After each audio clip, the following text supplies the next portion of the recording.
Cinema has produced many great directors in its 130-year history, but I challenge you to find one greater than Stanley Kubrick. Take it to the comments below if you really think you can prove me wrong. Film is a collaborative and unwieldy medium. If artistic self-expression is what you're after, there are plenty of easier paths. But some filmmakers manage to find their voice in it nonetheless. To harness all those disparate parts and make them speak in unison is a great achievement, and anyone who manages to do this consistently across a career in movies deserves to be part of this conversation. But if there can only be one, that one is Stanley Kubrick. Surprised? Probably not. Let's call that the first sign you already know I'm right. Stanley Kubrick's filmography goes way beyond his reputation. I have a theory that any artist who is truly great in both talent and stature exists in two versions. One is the lasting impression they leave on the public consciousness, which is distilled and simplistic.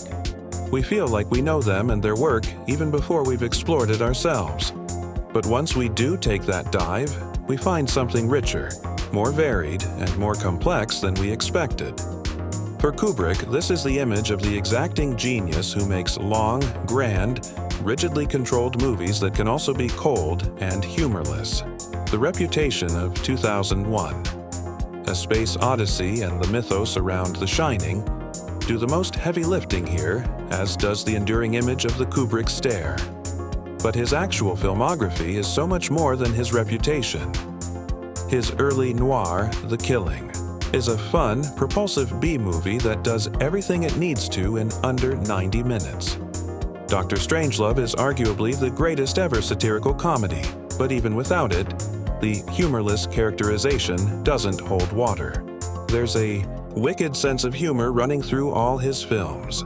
That any one person could make both A Clockwork Orange and Barry Lyndon is a wonder, but Kubrick made them consecutively. Every genre Stanley Kubrick touched turned to gold. Kubrick's run from Dr. Strangelove in 1964 to his final movie, Eyes Wide Shut in 1999 is easily one of the greatest ever, but it's also one of the most varied, as if he intentionally sought to do something completely different from his previous film. Across his career, he didn't just stick to one style.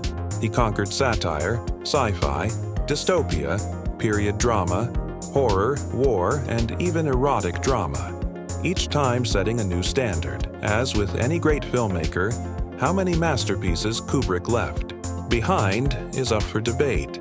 But for the majority of his movies, you can bet someone has made the argument. His films are often listed as among the greatest of their respective genres.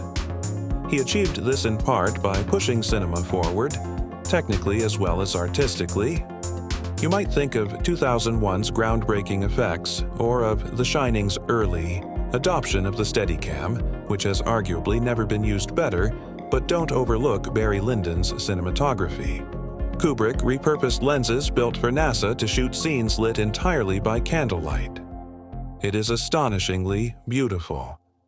Stanley Kubrick's films challenge viewers and other directors to grow. Just as he was ahead of his contemporaries, Kubrick was also ahead of his audience.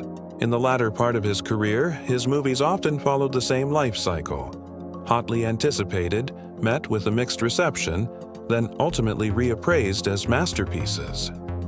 It's clear he had a unique talent for challenging viewers' expectations of him and for encouraging us to broaden our horizons. His work still has that effect all these years later. I credit that to him being one of those rare filmmakers that seems cinematically fluent. Kubrick's movies impart their feelings and ideas with remarkable ease, where many others have to strain to be understood. You get the feeling he could use moving images to say anything he wanted. As anyone who's seen Fear and Desire knows, however, he didn't start fluent. Rather than a point against him, Kubrick not being a candidate for greatest ever directorial debut is part of why I think he's the GOAT. Despite his image, he didn't arrive on the scene a fully formed genius. He was a constant, insatiable learner of his craft who never stopped searching for ways to innovate and improve. Stanley Kubrick didn't start out making his movies from the mountaintop, he climbed there. That's why he's the right choice. for greatest director of all time, not just because he deserves it, but because he challenges every director after him to climb higher, if they can. So, I'll ask again, who's greater than Kubrick? Prove me wrong.